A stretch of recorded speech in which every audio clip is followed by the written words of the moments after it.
다시 돌아온 월요일입니다. 저녁 7시 만나면 불거지는 홍당무 함께할 시간이죠. 시청자 여러분 안녕하세요. 저는 생방송 진행을 맡은 김민소입니다. 오늘도 함께 힘차게 출발해 보도록 하겠습니다. 오늘 우리 시장은 수출입 데이터가 호조로 나왔지만 이번 주 FMC나 삼성전자의 잠적 실적 발표 등 주요 이벤트를 앞둔 경계감이 묻어났습니다. 외국인의 매수세도 달라붙지가 않았죠. 그래도 코스피는 2,800선을 사수하면서 거래를 마감했습니다. 상반기에 강했던 종목들에서 차익 실현이 나와줬고요. 코스닥과 코스피 대형주 쪽에서 2차 전지나 제약바이오 쪽으로 수급이 이동되는 모습이 포착됐습니다. 그러면서 코스닥은 코스피보다도 탄력적인 모습이었는데요. 0.8% 오르면서 847.15포인트로 종가를 형성했습니다. 자, 그렇다면 이제 하반기가 시작이 됐는데 하반기를 대응할 수 있는 최선의 매매법, 매매 전략은 어떤 걸까요? 오늘 이 시간을 통해 함께 다뤄가 보도록 하겠습니다. 실전 트레이더 장자방 전문가님 모셔봤고요. 우리 전문가님은 주식과 ETF 그리고 선물 옵션까지 특유의 3박자 매매법으로 여러분께 교육 내용 풀어주시고 계시니까요. 오늘도 세 가지의 매매법 또 한 번에 배워보는 시간 되셨으면 좋겠습니다. 더욱이 오늘은 하반기가 시작되는 만큼 여름맞이, 하반기 맞이 이벤트를 또 준비를 해주셨습니다. 주식보다 심플한 선물 옵션 온라인 무료 특강인데요. 정말 배워두면 알게 되면 주식과는 비교할 수 없는 그런 수익률을 또 짱짱하게 볼 수 있는 매력적인 매매법이니까요. 오늘 특강 기회 놓치지 마셨으면 좋겠습니다. 더욱이 한 달에 한 번만 또 특강을 열어주시는데 일주일에 한 번 나와주시다 보니까 오늘 아니면 특강을 드릴 수 있는 기회가 없거든요. 오늘 기회 꼭 받아가 보시기를 바랍니다. 무료니까 부담 없이 참여해 보시면 되겠고 특강 참여 링크는 하단의 QR코드를 이용하시거나 혹은 문자 방법도 준비가 되어 있습니다. 받는 이에 샵 3989번 누르시고 장자방 이렇게 세 글자 보내서 문자 남겨주시면 됩니다. 두 가지 방법도 하단에 틈틈이 안내가 될 거니까요. 참고해 주시길 바랍니다. 자, 그럼 전문가님 바로 모셔보겠습니다. 어서 오세요. 반갑습니다. 안녕하세요. 네, 전문가님 벌써 또 7월이 시작됐고 하반기입니다. 일단 시청자분들께 인사부터 나눠주시죠. 예, 안녕하십니까. 장자방입니다. 올해 1월 첫 거래일 날 제가 드렸던 말씀은 1월에 조정이 나오면 그 이후에 시장은 상승이 될 것이고 상승의 기세는 7월 달까지는 올라갈 거야 라고 이야기 드렸고요. 드디어 대망의 7월이 됐습니다. 말씀드린 것처럼 지금 7월 1일인데 오늘까지 아직 시장이 큰 하락은 없죠. 개인적인 생각은 7월 말이냐 아니면 8월 첫 주, 둘째 주냐 요 라인까지가 올라갈 수 있는 올해 한계치라고 생각을 하고요. 아마 9월부터는 본격적인 하락장이 아닐까라는 생각이에요. 그러나 8월 달부터는 인버스를 좀 잡으면서 이미 하락에 대한 준비를 좀 해야 되지 않을까라는 생각을 하고 있어서 한 달 정도 한 달이고 한 4주에서 6주 정도만 이제 남은 상승 기간이다라고 인지하시면 되겠고 코덱스 레버리지와 주식들 들고 있는 것들도 아마 7월 중에 거의 다 처분할 거고요. 조금 길게 가져가는 건 8월 초에 아마 다 청산하고 현금을 90% 이상 만들 생각하겠습니다. 현재도 지금 제가 배팅하는 종목들은 최소한 50% 현금을 들고 있는 상태에서 50%만 가지고 주식 운영하자라고 말씀을 드리고 있습니다. 우리가 시황을 볼 때 그리고 매매를 할 때 항상 기억해야 되는 건 뭐냐면 시장의 장세에 대한 대응입니다. 내가 100%를 몰빵하고 승부 거는 자리는 어디냐면 시장이 급락하는 자리예요. 남들 다 두려워할 때 사는 건데 생각보다 쉽진 않습니다. 그런데요, 우리가 싸게 사는 종목보다 좋은 종목은 없습니다. 그게 꼭 엔디비아여야만 좋은 종목이고 애플이어야 좋은 종목이 아니에요. 삼성전자라서 SK하이닉스라서 그래 좋습니까? 아니요. 내가 싸게 산 종목이 제일 좋은 거고요. 그래야만 올라올 때 좀 여유가 있어서 들고도 있을 수 있고 조금 눌려도 감당하고 견딜 수 있는 것이지 내가 비싸게 추격하게 되면 그 어떤 종목도 안 좋은 종목입니다. 중요한 건 타점이라는 말씀이고요. 제가 매달 셋째 주, 그러니까 넷째 주 정도 거의 월말쯤에서 온라인 특강을 합니다.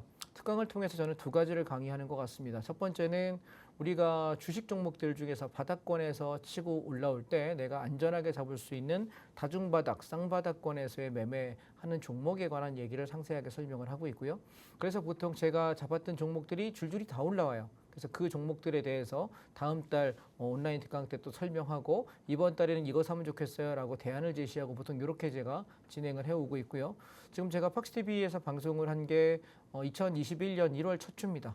정확히 3년 반이 지나고 이제 3년 반에서 이제 올 연말까지 가면 4년이 되겠죠. 그렇게 시장을 좀 흘러가고 있는 중인데 이 3년 반이라는 세월 동안 시장이 상승장이었던 적은 없습니다. 전부 하락장이었거나 변동성장이었습니다. 그럼에도 불구하고 손해가 안 났던 것은 바닥권에서 나오는 종목 위주로만 거래하려고 애를 썼고 중소형 종목 건들지 않았고 대형주와 ETF만 했기 때문이 아니냐 말씀드리고 싶고요. 두 번째, 온라인 특강에서 설명드리는 것은 선물 옵션입니다. 선물과 옵션 두 가지 종목을 거래하게 되는데요. 사실 우리가 주식을 거래할 때는 3,400개 정도의 종목을 거래해야 돼요. 그중에서 오를 만한 종목을 찾는 건데 여간 어려운 게 아닙니다. 보다 보면 타이밍을 놓치기도 하고요. 주식만 따져도 한 2,500개, 2,800개가 되는데요. ETF까지 치면 3,000개 중반이 넘어가요. 3,000개가 넘는 종목들 중에서 내가 오를 만한 종목을 지금 골라내는 것이 쉽지가 않죠. 근데 선물 옵션은 훨씬 쉽습니다. 왜냐하면 아침에 우리가 해야 될 건 종목이 두 개밖에 없습니다. 상승이라는 종목과 하락이라는 종목 두 종목밖에 없거든요. 근데 시장이 늘 상승하진 않으니까 상승 종목과 하락 종목 둘 중에 어느 쪽을 배팅해야 되느냐 이걸 내가 배우는 건데 선물 옵션을 어렵다 위험하다라고 인지하시는 분들께 저는 되묻고 싶습니다. 하락장의 주식이 더 위험하지 않을까요? 그렇다면 내가 하락할 때 적극적으로 공략할 수 있는 우리가 선물 옵션을 배워두는 것이 매우 매력적이지 않느냐라는 말씀을 드리고 싶고요. 그래서 제가 지난주 수요일 날 밤에 여러분하고 거의 4시간 가까이 강의를 하고 상담을 하고 질문을 응답하고 했었는데요. 되게 많은 분들이 참여해 주셨습니다. 그런데 안타까운 것은 평일에는 대부분 일하시다 보니까 여러분이 참여할 수 있는 시간 여력이 별로 안 되시는 것 같더라고요. 그래서 제가 한 번 더 이번 주 토요일 날 그래서 주말에 한 번 더 열어봤습니다. 오전 9시부터 12시까지 3시간 동안 강의를 제가 잡았거든요. 오전 이번 주 토요일 날 7월 6일입니다. 오전 9시부터 12시까지 3시간 동안 여러분 못다한 이야기를 좀 드려보겠고요. 그리고 지난 수요일 날에 밤에 우리가 해서 올라간 종목들 이제 얘기 못 하잖아요. 그러니까 아직 올라가지 않은 종목, 아직까지 좀 눌리고 있는 종목들이 있는데 그 종목에 관한 얘기를 좀 더 드릴 테니까 오셔서 종목 받아가시면 7월 달 마지막 상승일 것 같고요. 아마 제가 7월 말 8월에는 종목을 드릴 수 있을지 모르겠어요. 거의 상승장 끝자락이라고 생각을 하기 때문에 그래서 지금 여러분이 좀 공격적으로 공략하셔서 끌고 왔으면 좋겠다는 종목을 말씀드릴 테니까 이번 주 토요일입니다. 7월 6일 오전 9시부터 12시까지 참여하셔서 함께 하시면 좋겠다 말씀드리겠습니다. 참여하는 방법은요. 여러분 문자로 참여 요청하시면 저희가 말씀 안내 드리도록 하겠습니다. 자, 그러면 시장 보겠습니다. 자, 먼저 보시게 되면 섹터별 순환매에 관한 말씀을 저는 한번 드려보겠습니다. 제가 여러분들께 지금 온라인 특강을 통해서도 그리고 여러분 그 계속 생방송을 통해서도 강조 말씀드리고 있는 것이 첫 번째 종목이 LG 디스플레이입니다. LG 디스플레이는요, 얘가 35,000원대까지 올라갔다가 9,600원까지 무너졌던 종목이라서 고점에서부터 3분의 1 토막 나 있습니다. 그런데 제가 이렇게 얘기 드렸습니다. LG 디스플레이가 세계 최고라고 계속해서 홍보를 했고 굉장히 안내가 많이 왔었죠. 그런데 얘가 과연 고점에서부터 3분의 1 토막이 날 만큼 실적이 나쁘냐라고 물으면 저는 아니라고 이야기를 드렸습니다. 그래서 우리가 여기 10,000원에서 9,700원짜리 그리고 사서 여기 11,000원 찍을 때 10% 정도 수익 한번 챙기고요. 다시 눌림을 이용해서 10,000원에서 1,250원짜리에서 재매수할게요라고 이야기 드렸는데 거기서부터 시장은 다시 한번 치고 올라와서 11,900원까지 올라와서 한번 팔았고요. 또 조정을 이용해서 재매수하고 올라가고 있는데 저는 이 종목은 아무리 못 가도 13,000원은 넘어가지 않을까라고 지금 생각을 하고 있습니다. 13,000원에서 15,000원 정도면 바닥에서 30%에서 50% 정도는 무난하지 않을까라고 생각을 해서요. 이 종목은 바닥에 잡은 종목이기 때문에 저 윗자리까지는 조금 더 가져가 보셨으면 합니다. 우리가 각 업종별로 대장이었던 종목들이 있습니다. 그런데 어느 정도 시세가 닿고 나면 죽죠. 그런데 한동안 죽이고 나면 얘가 바닥을 다진 상태에서 올라올 때 보통 바닥에서 50%에서 100%까지 올라옵니다. 그래서 이 LG 디스플레이 같은 경우는 저는 조금 길게 보셨으면 좋겠다라는 생각을 하고요. 30에서 50% 정도 보시는 데는 큰 지장 없겠다. 13,000원, 15,000원까지는 끌고 가보시면 좋겠다라는 얘기를 계속 드리고 있는 종목입니다. 두 번째입니다. 자, 포스코 퓨처엠인데요. 2차 전지 관련 종목들을 우리가 이야기하는데 제가 오늘 아침에 신문 기사를 봤더니 미국 대선의 결과에 따라서 얘기가 좀 달라질 거라고 이야기합니다. 지금 현재 대통령이죠. 바이든이 만약에 재선에 성공한다고 한다면 2차 전지나 친환경 관련 산업이 성장할 가능성이 높다라는 거고 만약에 트럼프 대통령, 전 대통령이죠. 트럼프 대통령이 만약에 다시 한번 대통령의 재선에 성공한다면 트럼프는 2차 전지를 별로 관심이 없어요. 이해되셨나요? 그리고 친환경 종목 이런 때 환경 관련도 크게 관심이 없습니다. 그러면 성장 동력은 아마 반도체, 자동차 위주로 움직일 가능성이 상당히 높습니다. 그래서 우리가 2차 전지가 이번에 올라가는 것이 저는 마지막이 아닐까라는 생각을 하고요. 그래서 지금 반등 나올 때 팔고 나가면 이제 2차 전지를 한동안은 안 볼 생각이고 올해 10월, 11월 달에 미국 대선의 결과에 따라서 정책 방향을 본 뒤에 2차 전지 접근할지 말지를 고민할 생각입니다.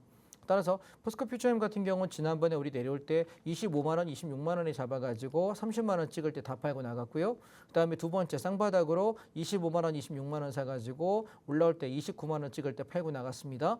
우리가 바닥에 잡아서 10%, 15% 게임 계속 했던 것 같고요. 지금도 마찬가지 25, 26만 원 이 자리에서 또 한 번 사서 올라올 때 29만 원, 30만 원 여기 볼 거예요. 그래서 끌고 가시면 되겠고 여기서 만약에 못 넘기면 자 여기 첫 번째 봉우리 하나, 두 번째 봉우리 셋, 3봉 맞고 시세를 다 하는 걸로 보시고요. 만약 이 자리를 돌파하신다면은 34, 5만 원대까지는 추가 상승을 보셔야 되지 않을까라는 생각이라서 일단 한번 며칠 지켜보도록 하겠습니다. 매수 끌고 한번 가보죠.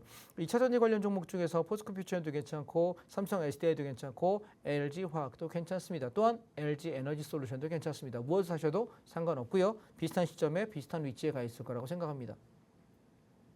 그 다음에 다음 종목으로 한글과 컴퓨터입니다. 우리가 AI 관련 종목들 이야기할 때 한글과 컴퓨터를 얘기 많이 하는데 이 종목은 거의 개인들 들어가면 거의 미치고 환장하는 종목 중에 머리에 꽂다는 종목 중에 하나라서 웬만하면 추천을 안 드립니다. 참고로만 보십시오. 얘가 밑에서부터 조정 나올 때 거의 미치기 일보 직전으로 밀었다가 어느 순간 오르기 시작하면 급등을 해요.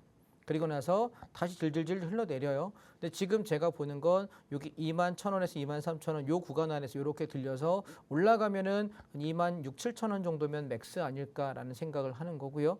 재수 없으면 요 밑에까지 하단 한 번 더 깨진 뒤에 갈 가능성도 있어서요. 지금 요 구간에서 천천히 여러분 우리가 보통 이 종목은 한 3, 4주 걸쳐서 사야 돼요. 한 방에는 못 삽니다. 단타 접근하실 분들은 그렇게 접근하시면 되겠고 매력적인 종목이라고 생각하지는 않기 때문에 비중 10% 정도에서 짧게 대응하시면 되겠습니다. 다음 삼성 바이오로직스입니다. 제가 팍스TV 출연하면서 계속 바이오 종목을 잘 얘기를 안 하는데 유일하게 바이오 종목을 이야기하는 종목들이 한 3개쯤 됩니다. 삼성 바이오로직스하고 셀트리온 중에서 셀트리온 제약이라는 회사가 있거든요. 그 회사 하나 괜찮고요. 그다음에 오스코텍, 그다음에 한미약품 정도를 제가 보통 말씀을 많이 드리는 것 같고요. 어쩌다 한 번씩 녹십자나 유한영양을 얘기할 때도 있는 것 같습니다. 그런데 지금 보시면 삼성바이오로직스는요. 얘는 보통 70만 원대 중반 밑으로 떨어지기 시작하면 분할 매수하셔야 되는 자리예요. 지난주에도 말씀드렸던 자리인데요. 이 자리에서부터 오늘 장대복으로 왕창 올랐거든요. 보통 얘가 올라오면 80만 원에서 84만 원 요 구간까지 올라와서 저는 얘를 밑에 71만 원에서 74만 원 구간 매수해서 요 위에 80만 원에서 83, 4만 원 구간 여기서 팔고 나가시는 단타 괜찮겠다. 여름 한정 여러분 단타로 보시면 어떨까 싶습니다. 다음 롯데건강개발입니다.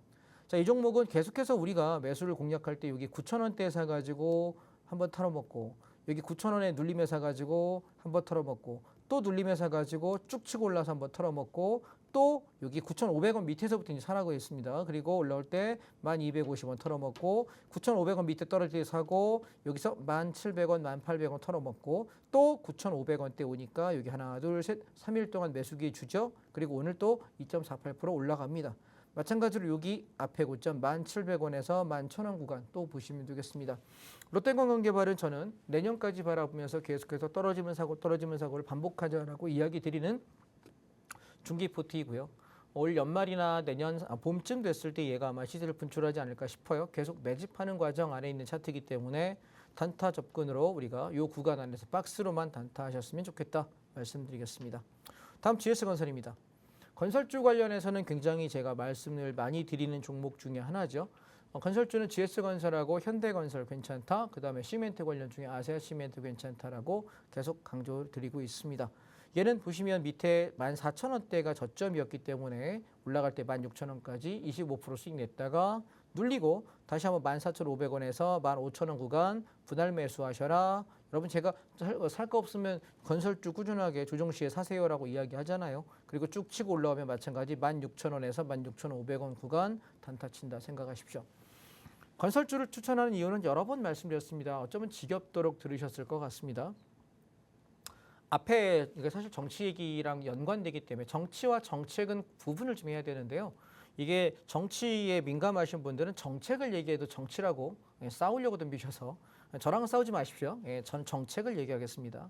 앞에 문재인 정권과 지금 현재 윤석열 정부 이 두 정부 간에 우리가 가장 실패한 정책이 뭐요라고 물어본다면 부동산 정책이라는 거는 아마 반대하시는 의견이 없을 겁니다. 물론 내가 지지하는 정부가 잘했다라고 주장하시는 분들 계시겠습니다. 그분들과 싸우지 않겠습니다. 여러분 말이 옳습니다. 저는 괜히 싸우려는 분들께는 이렇게 얘기합니다. 네 말이 옳아. 난 안 싸울 거야. 네 말이 옳아. 내가 틀렸어라고 저는 수긍합니다. 부정하지 않겠습니다. 그런데 저는 생각이 그렇습니다.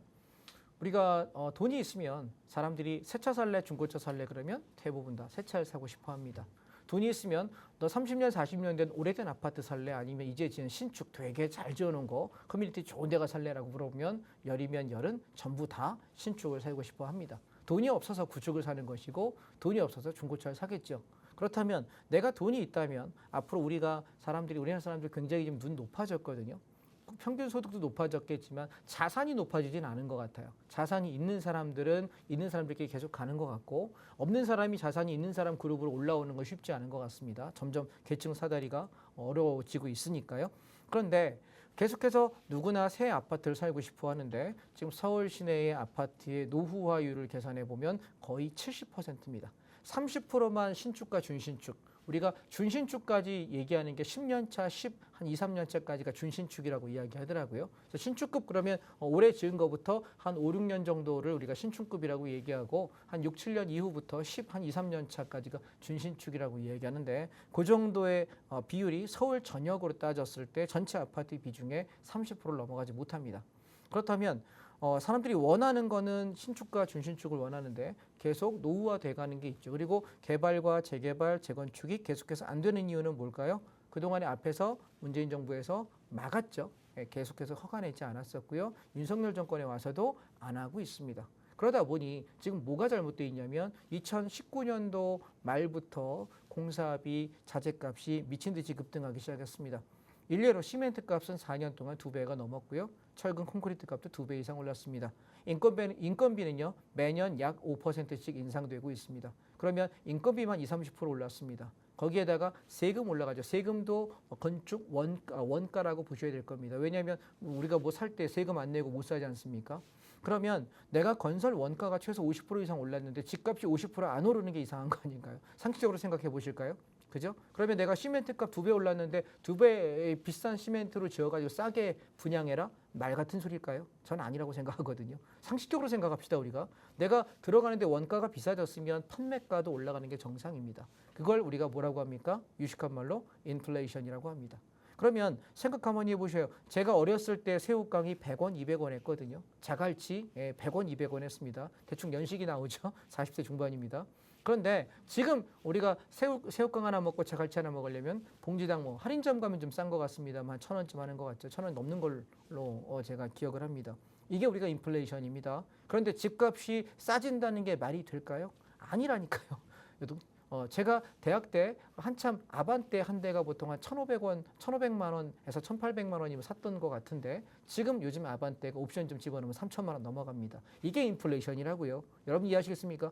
주식하시는 분들이 착각하고 있는 것이 정책에 대해서 정책 비판할 때 착각하고 있는 것이 뭐냐면 인플레이션이라는 기본 경제 개념이 없는 사람이 정책을 논하고 있습니다. 그리고 그거에 대해 평가합니다. 굉장히 잘못된 거라고 생각합니다. 따라서 세상에 있는 모든 우리가 한정된 공급으로 진행되고 있는 재화는 가격이 상승하는 것이 일반적입니다. 자, 그러면 제가 차치하고 원론으로 돌아오겠습니다. 차트 보시죠. 제가 건설주, 시멘트주를 왜 그렇게 강조하냐면 앞에 문재인 정부에서 5년간 건설 정책이 실패했습니다. 지금 윤석열 정부가 2년 반 정도 경과하고 있는데 아직까지 실패입니다. 그러면 윤석열 정부가 끝나는 2027년 5월까지 생각했을 때 신규 공급이 얼마나 될 수 있느냐라고 하면 몇만 채 되지가 않는 것 같습니다.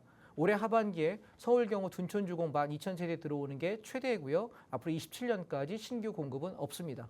그렇다면 여러분 어떻게 될까요? 집값이 올라가는 건 당연할 거예요. 그러면 26년도에 지자체 선거와 27년도에 대선을 앞두고 있습니다.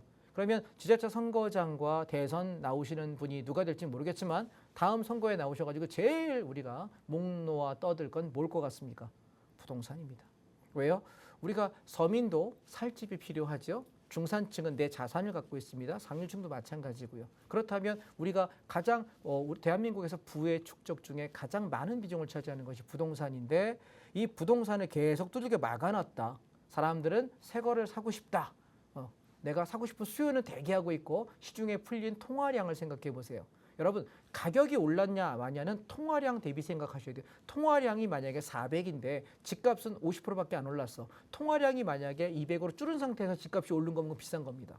통화량이 늘어난 상태에서 집값이 오른 것은 비싼 게 아니라 인플레이션 가치를 적정하게 반영한 거예요. 그러면 정상 범위까지 올라갈 때 우리가 분명히 정부에서는 야 이거 집값 너무 올라서 큰일 났다라는 얘기를 아마 내년 후년에 많이 하게 될 겁니다. 그러면 어떤 얘기할 거냐면 신규 공급에 관한 말씀을 하실 거고 정책 결정권자가 그제서 이제 뒤늦게 소 잃고 나서 외양간 고치겠죠. 그럼 나 이거 공급할 거야라고 얘기하는 순간 계약이 막 치고 어느 아파트 뭐 만약에 GS에서 자이가 어느 아파트 수주했다더라, 뭐 현대건설에서 힐스테이트가 뭘 했다더라, 아나힐스 뭘 했다더라 이런 공급이 계속 나오면서 건설사의 실적이 좋아지게 되면 어떻게 될까요? 주가는 오르겠죠. 그럼 우리가 원자재 값을 선택할 수 있는 건 뭐죠? 우리가 철근이요. 철근. 왜냐하면 H빔이 들어가야만 아파트 요즘 지을 수 있잖아요. 그래서 철근이 원빔이 되기 때문에 포스코 관련주들이 꽤 괜찮을 거라고 생각을 하고요. 그다음에 시멘트 관련주가 괜찮다고 생각하고요. 건설주가 괜찮다고 생각합니다. 지금 당장 급등하느냐 글쎄요. 타이밍은 잘 모르겠습니다. 그래서 저는 계속 조정이 나올 때마다 다중바닥권에서 바닥 따지기 나오면 사고 올라갈 때 한 1-2% 수익 나면은 반 이상 팔아먹고 또 떨어지면 사고를 지금 무한반복하고 있습니다. 아마 여러분 한 3-4년 내에 보십시오. 건설주랑 시멘트주가 얼마나 올라가는지 절대로 물리지 않는다라고 이야기 드렸고요. 우리가 정책을 읽을 때 반드시 보셔야 되는 건 우리가 사람들이 살아가는데 꼭 필요한 게 뭐냐라고 물으면 의식주입니다. 의가 뭐죠? 옷 입는 거요. 근데 옷은요 빨가벗고 다닐 수는 없지만 집에 있는 옷 입고 내가 새로운 예쁜 옷을 사러 갈 시간도 없고 뭐 굳이 옷에 관심 없어 그냥 적당히 입으면 돼 할 수 있습니다. 식 먹는 거는요 대충 그냥 연명할 정도만 우리가 먹을 수 있나요? 대부분 입맛에 대해서는 까다로워요. 그래서 요즘에 먹는 거에 대한 이야기들이 되게 많고 뭐 먹방이나 먹는 거 맛집 안내하는 것들이 되게 많은 게 먹는 거에 대한 우리 수요가 되게 높습니다. 그 다음에 마지막이 주예요. 집입니다. 집에 대한 우리가 와 저거 좋은 집이야 와 저기 살고 싶어라는 사람들의 뭐 한강뷰 이런 것들 되게 로망이 많지 않습니까? 그래서 앞으로 그쪽으로 계속 갈 수밖에 없다라고 본다면 제가 건설에 관한 얘기를 계속 드리는 얘기가 뭐냐면 항상 기억하세요. 조정이 나올 때마다 내가 좀 안정적으로 그러니까 큰 수익은 아니어도 안정적으로 내가 눌렀다가 오르고 눌렀다 오르는 그 수익을 내기에 제일 좋은 게 뭐냐라고 묻는다면 GS건설, 현대건설, 아시아시멘트 이 세 개는 기억하고 보시는 것이 어떨까 여러분께 다시 한번 말씀드리고 싶습니다. 마찬가지로 지금 GS건설하고 현대건설 조정시에 샀다가 올라가는 거 하고 있고요. 그다음에 한미약품인데요. 사실 저는 제약회사는 별로 좋아하진 않습니다만 회사 자체가 성격이 좋은 회사라서 27만 원에서 28만 원대 사가지고 31만 원에서 33만 원 요쯤까지 단타 한번 쳐보실 만한 위치다라는 생각입니다. 왜냐하면 고점에 35만 원부터 26만 원까지 고점에서 꽤 많이 빠졌고요. 단기 반등 회복력이 한 30한 1, 2만 원까지는 가능해 보여서 단타하실 분 접근해 보시면 좋겠다라는 생각이고 셀트리온 제약 같은 경우도 보시면 다중바닥 형식을 만들고 있어서 반등이 나오면 한 10만 원 언저리까지가 한번 볼 수 있는 자리가 아닐까라고 말씀을 여러분께 드려보겠습니다. 자, 그럼 HS로 다시 한번 이 종목들을 우리가 살펴보시고 보겠습니다. 내가 그 어떤 매매를 할 때 시장을 바라볼 때 왜 이게 좀 어려워라고 이야기하냐면 자 보세요. 시장에서 지금 전체적으로 보시면 코덱스 레버리지를 저는 계속해서 끌고 가라라고 이야기 드리고 있는데 코덱스 레버리지를 저는 여러분께 여기 연초에 16,000원, 15,200원에서 사가지고 올라올 때 25,500원에 다 팔았고 조정 시에 17,000원, 18,000원 사가지고 22,200원에 팔고 끝냈고요. 이번에 조정에 18,400원, 500원에 사가지고 현재 끌고 가고 있는데 없는 사람들은 조정 시마다 천천히 모아가세요라고 이야기하고 있는 이유는 뭐냐면 얘가 이번에 올라갈 때 꽤 큰 흐름으로 올라가지 않을까라는 생각을 합니다. 자, 주봉을 한번 보실게요. 주봉을 보시게 되면 11,600원에서부터 치고 올라가고 치고 올라가고 치고 올라가면서 이번에 치고 올라가면 요 밑에까지. 그러면 저는 적게 가면은 24,000원 정도, 많이 가면 26,000원까지 간다라고 보기 때문에 계속해서 코덱스 레버리지를 이야기하고 있다. 그러면 이번 여름장에 올라가는 마지막 분노의 상승은 코덱스 레버리지가 가장 안정적인 수익이 아닐까라고 말씀을 드리고요. 그 다음에 거기다 제가 또 하나 이야기 드렸던 게 코스닥 150 레버리지입니다. 종목 코드는 233740입니다. 자, 이 종목 마찬가지 우리가 여기 1월 말에 사가지고 올라올 때 팔고 그 뒤로 건들지 않았어요. 그리고 여기서 단타했던 분들은 잠깐 가다가 말았는데 내려올 때 10,000원에서 11,000원 구간에서 여러분 사셔도 상관없을 것 같아요. 이번 마지막 상승 사이클은 코스닥 시장도 움직일 거라고 보여지거든요. 그래서 상승 목표가 12,500원에서 13,000원까지 바라보시고 코스닥 150 레버리지도 나쁘지 않아 보입니다. 233740 접근 함께 하시면 좋겠다라고 말씀드리고 있습니다. 그 다음에 달러를 잠깐 보시게 되면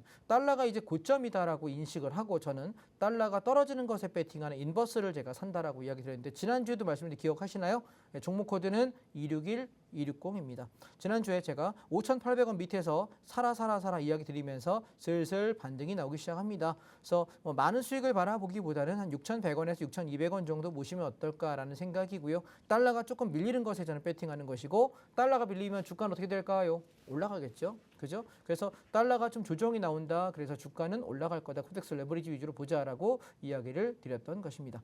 무슨 말씀인지 이해하셨죠? 그 다음에 주도 섹터를 보시게 되면 지금 반도체도 마찬가지, 그 다음에 자동차도 마찬가지 여전히 상승세 이어가고 있는데 강세장은 아닌 것 같고요. 자동차는 조금 조정이 나오는 구간 아닌가라는 생각이고 저희가 반도체 자동차 들고 있는 것들 7, 80% 털고 조정 나오면 또 사고 반복하는 이유이기도 하고요.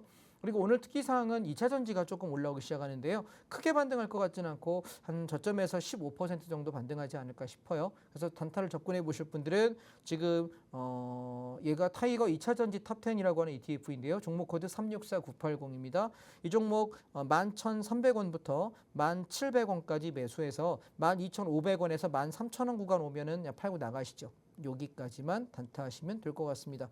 지금 대서 상승장으로 돌아가는 거기 때문에 아마 마지막 상승이 아닐까라는 생각이고요. 개별 종목으로는 아까 얘기했던 포스코 퓨처엠이고요. 다중바닥이죠. 그다음에 또 하나가 삼성 SDI입니다. 그리고 포스코 홀딩스고요. 그다음에 LG 화학이고요. LG 에너지 솔루션입니다. 근데 저는 지금 볼 때 유일하게 패턴이 괜찮아 보이는 것은 LG 에너지 솔루션 이 종목하고 포스코 홀딩스 포스코 퓨처엠 이 두 개가 그나마 차트 모양이 괜찮아 보여서 저는 포스코 퓨처엠에 좀 더 집중하자라는 생각이고요. 그리고 LG 에너지 솔루션도 나쁘지 않다라고 생각합니다. 종목 개별 종목은 두 개로 여러분 압축하시면 어떨까라는 생각이고 그 다음에 보시면 지금 NC소프트하고 그다음에 펄어비스하고 한국어 컴퓨터인데요. 이 종목은 단타에 자신 있는 분들은 한국어 컴퓨터는 21,700원에 스탑 걸고서 단타 보시고 27,500원에서 28,500원 정도까지만 보시면 어떨까 싶어요. 얘는 손절가가 필요할 것 같습니다. 다른 종목은 손절 필요 없습니다. 한국어 컴퓨터는 잘못 물리면 되게 오랫동안 고생하는 종목이기 때문에 얘는 손절가를 21,700원에 스탑가 걸고 대응하시기 바랍니다. 그 다음에 삼성바이오로직스 아까 말씀드렸던 종목입니다. 74만 원에서 71만 원까지 조정 시에 매수해서 81만 원에서 84만 원까지 물고 가셔서 드시면 어떨까라는 생각이고요.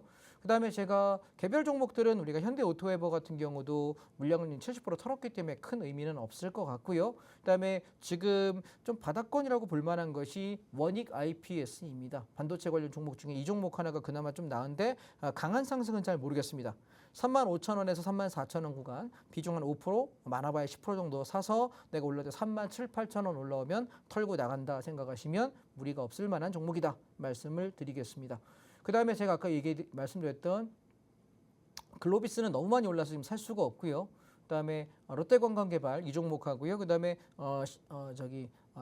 CJ 대한통운입니다. CJ 대한통운은 10만 원 밑에 떨어질 때 한 2, 3개월 걸고 천천히 사겠다라고 이야기했습니다. 10만 원, 9만 원, 8만 원에서 만 원 떨어질 때마다 비중 5%씩 모아 가신다라고 생각하시고 최종 목표가는 8만 원대까지 매수하려고 생각합니다. 그러니까 천천히 사시면 되는 것이고 큰 문제는 없을 것 같다. 왜냐하면 CJ 대한통운은 내년도 바라보고 사는 거지 올해는 시세가 날 가능성이 별로 높지 않습니다. 이해하셨나요? 그래서 얘는 그냥 천천히 떨어질 때마다 야금야금 모아 놓으셨다가 내년도에 시세 날 때 넉넉히 드시고 나오시면 어떨까라고 생각을 합니다. 중장기 종목으로 바라보는 종목이고요. 보시면 지금 좀 아쉬운 것은 저희가 오스코텍을 지난번에 연초에 샀다가 잘 팔아먹었더니 너무 많이 날아가서 좀 아쉽긴 합니다. 근데 이 종목은 쉽지가 않은 게 이렇게 시세 한번 나고 나면 눌러버리고 죽여버리고 이 죽여버리는 것들 때문에 이걸 다 견딘다는 것은 거의 힘들어요.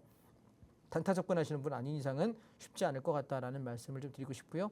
그다음에 현대미포 같은 경우도 9만 원 초반에서 다 팔고 일단은 좀 정리하고 쉬어보자라고 현재 말씀드리고 있으니까 현대미포하고 지금 하나오션 들고 계시는 분들은 이번 주에 정리를 다 끝내십시오. 혹시라도 안 파신 분들은 아시겠죠? 이번 주까지는 나쁘지 않아 보이니까요. 삼성중공업, 하나오션, 현대미포, 해운 운송 관련 종목은 정리 좀 하자라고 말씀을 드리고요.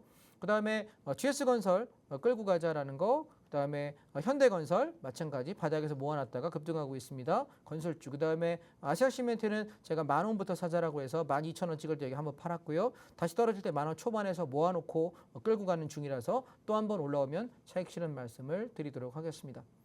자, 종목을 우리 한번 정리해 보겠습니다.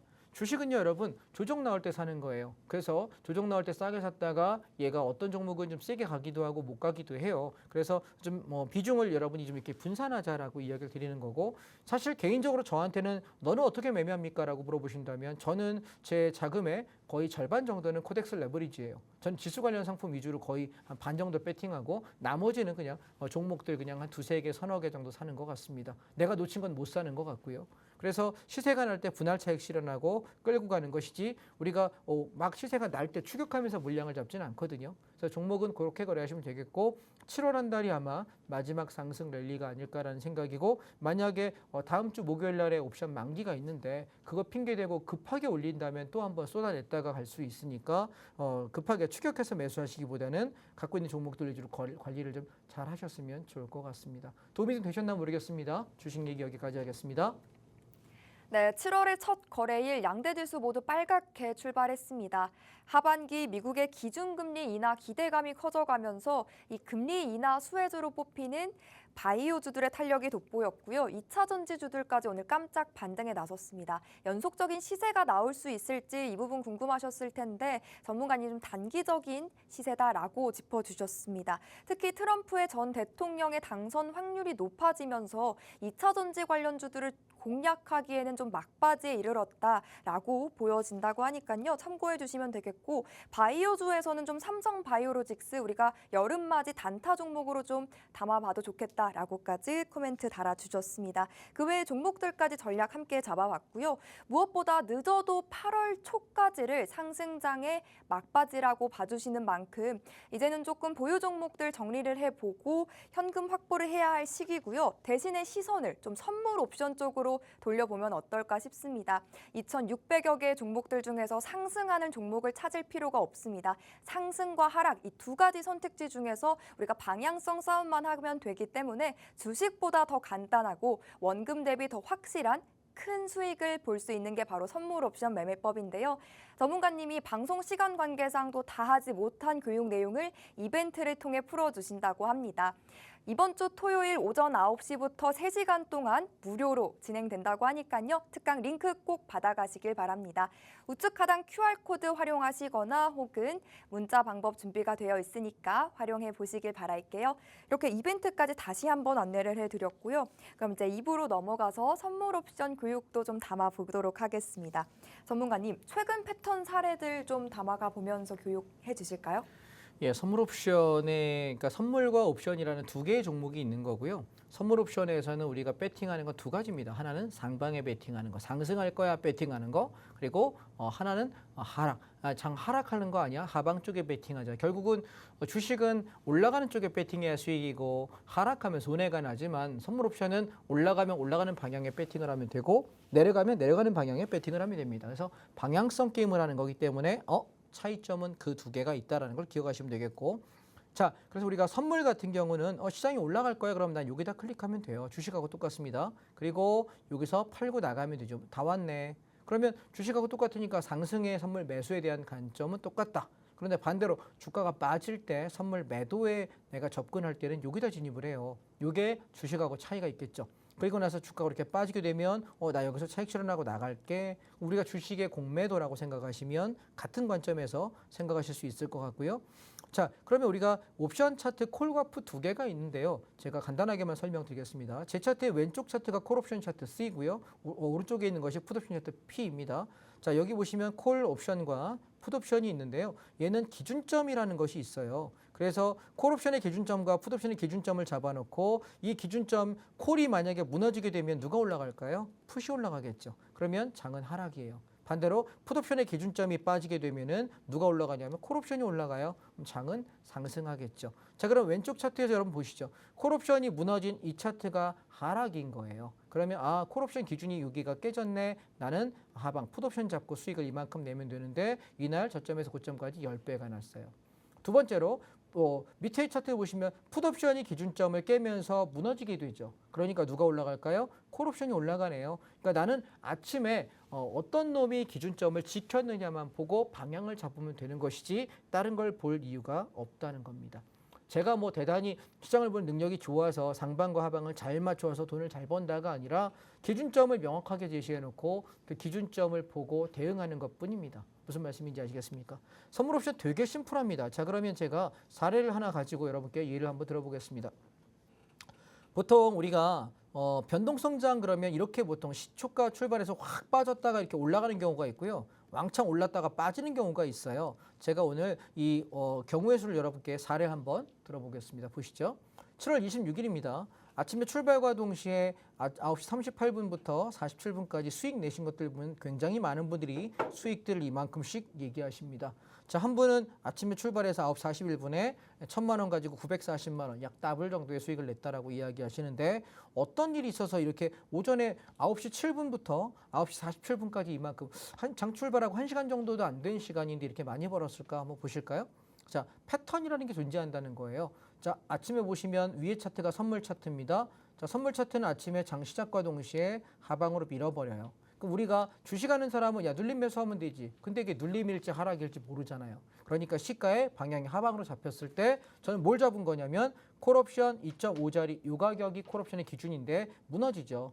콜이 이렇게 무너질 때 나는 뭐 할까요? 풋옵션 사는 거예요. 그래서 장이 이렇게 빠지는 만큼의 이익을 내는 거죠. 이해하셨죠? 그리고 저점인지 아닌지 어떻게 알아요? 라고 물어보시면 여기 보시면 콜옵션이 지지가에서 한 단계 빠지고 지키는 게 눈에 보이실 거예요. 그리고 들어 올려요. 이때 뭐가 못 가냐면 풋옵션을 보시게 되면 더 이상 넘지 못하는 가격이 보이실 텐데 자 보실까요? 쭉 치고 올라가서 3.25라고 하는 이 가격에서 막혀 있는 게 눈에 보이실 거예요. 그러면 풋이 더 가지 못한다는 얘기는 어떻게 한다는 얘기죠? 시장이 반등한다는 얘기죠. 그럼 어떻게 될까요? 상방 잡아야죠. 그래서 오전에 하방 한번 잡았다가 풋옵션이 죽는 모습을 더 이상 못 가는 걸 보면서 나는 상방 잡았더니 저점에서부터 콜옵션이 종가 고가로 들어 올립니다. 자, 그럼 우리가 주식하고 비교 한번 해보세요. 주식은 어때요? 주가 아침에 빠질 때 나는 빠지면서 손해났다가 올라오면 다행이다 하면서 빠져나오기 바쁜데 그럼 반대로 올라갈 때는 내가 상승하는 것들을 종목을 찾기가 쉽지 않죠. 빠지면서 아침에 확 빠졌는데 1시간 동안 빠지는데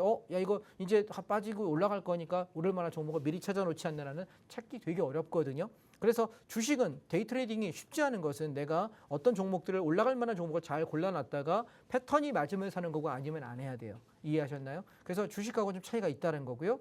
딱 똑같은 패턴을 보시게 되면 5월 23일 날 보시게 되면 이날은 오전에 아침에 시초가에 하방 풋옵션에 배팅을 했는데 500% 5배가 났습니다. 그리고 오후장에는 상방으로 상승 전환되면서 급등을 했는데 얼마 갔냐면 700% 갔습니다. 자, 계좌 인증이 하나 올라왔는데 자, 이분은 저랑 지금 하신 지가 2년 반 정도 되셨는데요. 아침에 수익률이 몇 프로? 200%가 넘네요. 206% 수익 금액은 2,500만 원입니다. 2,587만 원 버셨네요. 제한 시간은 몇 시냐면 9시 11분이요. 여러분 주식시장은 9시에 시작하지만 선물옵션 시장은 8시 45분에 시초가 출발합니다.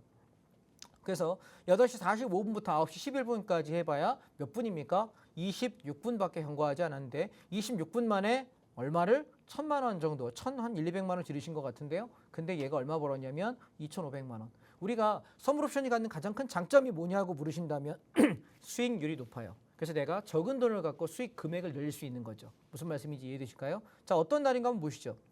자, 위에 선물 차트 보시면 장 출발과 동시에 시작하고 왕창 밀어요. 자, 이 자리가 별거 아닌 것 같은데 저 때의 기준점이 뭐냐면 콜옵션은 2.5거든요.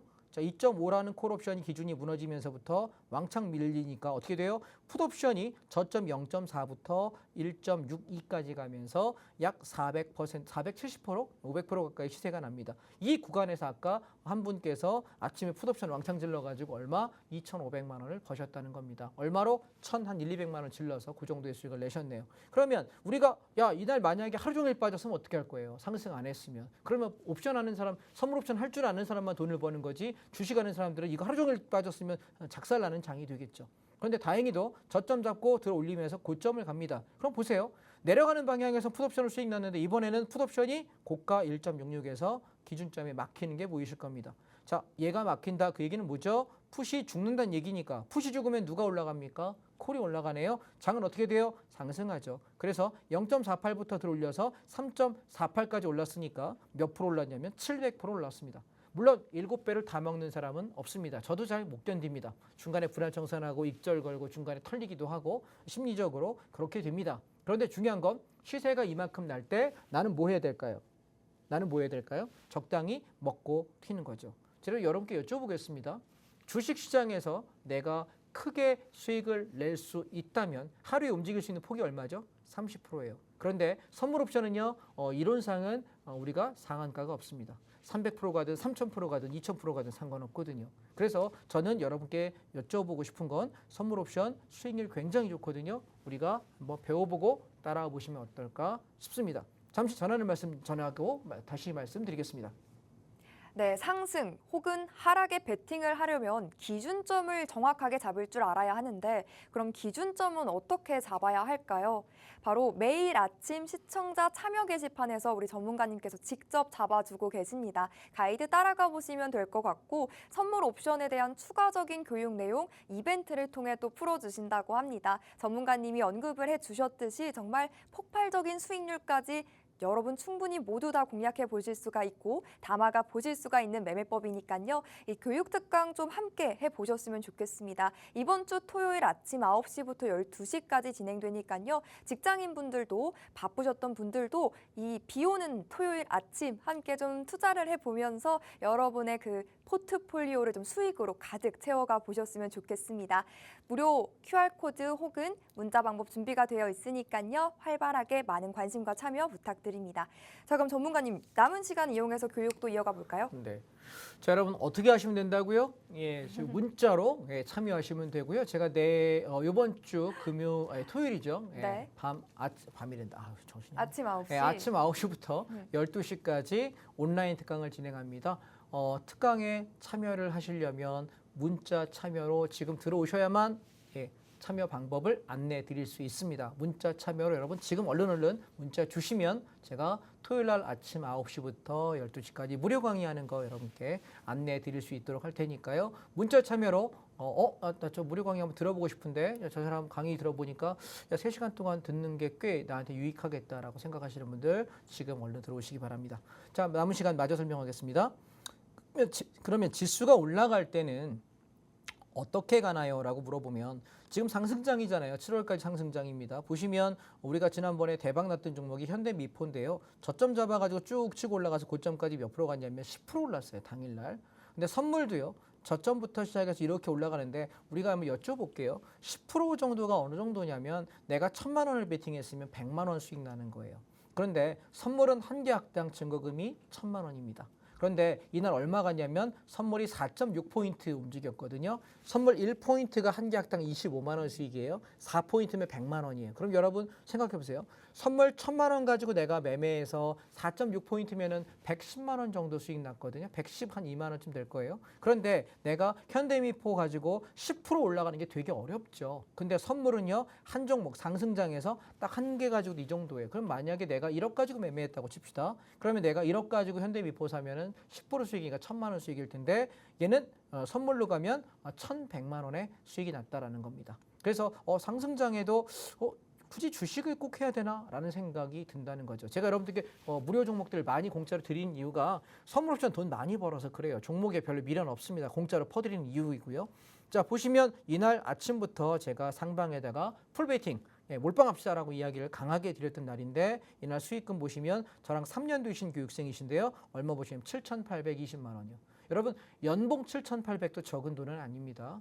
한 달에 7,800 벌어도 많이 버는 건데요. 하루에 7,820만 원 벌었다. 여러분 배워볼 만하지 않습니까? 이렇게 우리가 강약 조절을 한번 해보자라는 거고 자 옵션으로 보실게요. 이날 뭘로 봐요? 옵션 기준점, 풋옵션 3.26이 기준이다. 그러니까 제가 기준점 잡는 방법을 알려드려요. 언제? 토요일날 온라인 특강에 오시게 되면. 그러면 이거 잡고 나서 기준 깨졌다. 그러면 그냥 밀어버리는 거예요. 죽은 거잖아. 깨진 거. 그러니까 우리가 왜 선물 옵션으로 손해나냐면 기준이 죽은 놈을 왜 사? 죽은 놈을 사는 게 아니에요. 죽은 놈을 계속 죽도록 냅두고 반대편을 사야 돼. 살아있는 놈을 사야 되는데 사람들 심리가 와 이제 막 날아가면 야 비싸 못 사 이제 못 따라가겠어라는 그런 마음들이 있기 때문에 가는 놈을 못 사는 거고 죽는 놈이 싸다고 생각하기 때문에 사는데 그래서 죽는 거예요. 이해했습니까? 그래서 죽는 놈을 사는 게 아닙니다. 주식도 마찬가지, 선물옵션도 마찬가지. 살아나고 날아가는 놈을 사는 거지. 이해했습니까? 출발점에 얼른 따라가서 빨리 잡는 거지. 내가 무너지는 종목을 하락 차트를 자꾸 붙잡고 앉아가지고 야 조정이야. 조정은 개뿔을. 아닙니다. 예, 우리가 기준이 깨진 놈은 우리가 조정이 오는 게 아니라 하락으로 추세가 무너진 거는 사는 게 아니라 이겁니다. 알겠습니까? 그래서 기준에 대한 얘기를 되게 많이 드리고 있고 선물 옵션을 많이 하다 보면 주식을 잘할 수밖에 없게 되는 게 이 차트 때문이에요. 보시면 콜옵션 저점에서부터 고점까지 얼마나 났냐면 2,000% 났습니다. 여러분 하루에 20배가 시세 나는 중에 내가 몇 배를 먹든 수익 내는데 지장 없어요. 왜? 내가 주식 차트 반토막 나봤자 더블 100%만 먹어도 나는 주식의 손해를 다 복구하고 남습니다. 그런데 이렇게 나오는 장이 7월에 꽤 많이 나올 거예요. 5배, 3배, 10배, 20배, 7월달 내내 이런 장을 여러분 계속 보실 거예요. 왜냐하면 콜의 우리 상승의 콜옵션장의 클라이막스장이라고 생각합니다. 그래서 선물옵션 열심히 배우셔서 잘 따라주시면 좋겠고요. 그 다음에 갭상승 런은 뭐냐? 마찬가지 아침에 갭상승했는데 날아가면 사람들 못 삽니다. 보세요. 이날 보시면 아침에 9시 39분에 얼마? 2,290만 원 수익 인증 올라옵니다. 수익률 얼마 옵니까? 다 팔고 남은 게 217% 수익 났다라고 얘기해요. 근데 왜 그러냐면 아침에 전날보다 갭상승이 빵 뜨게 되면 와 너무 비싸 못 살 것 같아 마음이 있기 때문에 안 사요. 조금만 흔들어도 못 견뎌요. 근데 이 패턴을 아는 순간 뭐 할 수 있냐면 야 이거는 무조건 점심때까지 버텨야 되라고 배웠거든. 그러니까 난 뭐합니까? 버텨요. 그랬더니 자 기준점이 푸시 망가지는 거 보고 콜 샀더니 얼마 갑니까? 바닥에서부터 900% 9배가 갑니다. 그중에 여러분 얼마를 드시는가는 여러분의 역량에 달려 있습니다. 정리하겠습니다. 이번 주 토요일 날 아침 9시부터 12시까지 온라인 특강을 통해서 선물옵션 할 줄 모르는 분들 할 줄 알게 설명드리겠습니다. 또한 지금 눌림목에 있는 종목들 이제 아마 주식 살 수 있는 마지막 기회일 것 같습니다. 지금 못 사시면 끝나는 것 같고요. 8월 달 가면 전 주식 사라는 얘기 안 할 겁니다. 인버스 사고 주가 빠지는 쪽에 대한 이야기를 하지 않을까. 다시 한번 지금 7개월째 여러분께 계속 예고하고 있으니까 그렇게 생각하시고 함께 하시면 좋겠습니다. 오늘 오랜 시간 함께 해주셔서 감사합니다. 여기까지 하겠습니다. 네, 하반기 거래일이 시작됐습니다. 상반기 거래일 난 좀 많이 힘들었다, 어려웠다. 그리고 이 더위에 정말 목이 마르고 이 종목에 갈증이 간다, 갈증을 느낀다라고 하시는 분들 다 함께 해주시길 바랍니다. 저희 이벤트 진행 중입니다. 시간 안에 함께 하셔서 특강 링크 받아가 보시길 바라고요. 참여 방법부터 한번 마지막으로 안내해 드립니다. 하단에 QR코드를 활용하시거나 혹은 문자 보내주시면 되는데요. 받는 사람의 샵 3989번 입력하시면 검색하시고 문자 내용에 장자방 이렇게 3글자 보내서 전송해 주시면 저희가 특강 링크 보내드립니다. 무료니까 부담 없이 참여해 보셨으면 좋겠고 이번 주 토요일 오전 9시부터 12시까지 3시간 동안 진행됩니다. 주식보다 심플한 배워두면 더 매력적인 수익까지 뽑아낼 수 있는 선물 옵션 매매법 특강이니까요. 모두 함께 누려보셨으면 좋겠고 더욱이 전문가님과 함께라면 이 기준점 잡아가실 수 있는 방법부터 기준점 가이드까지 또 매일 시청자 참여 게시판에 업로드를 해주십니다. 따라가 보면서 매매 시나리오를 충분히 녹여볼 수가 있는 참여 게시판이니까요. 여러분 모두 함께 참여해 보시면서 이 하반기는 좀 홍당무와 같은 불같은 수익, 불같은 대응 전략들 함께 받아가 보셨으면 좋겠습니다. 오늘 저희가 준비한 내용은 여기까지입니다. 본 방송은 투자 판단에 대한 조언일 뿐 해당 종목의 가치 그리고 상승 하락 보장하지는 않는다는 점 기억해 주시길 바라겠습니다. 저희는 내일 이 시간에 또 인사드릴게요. 함께해 주신 여러분, 시청해 주신 여러분 고맙습니다.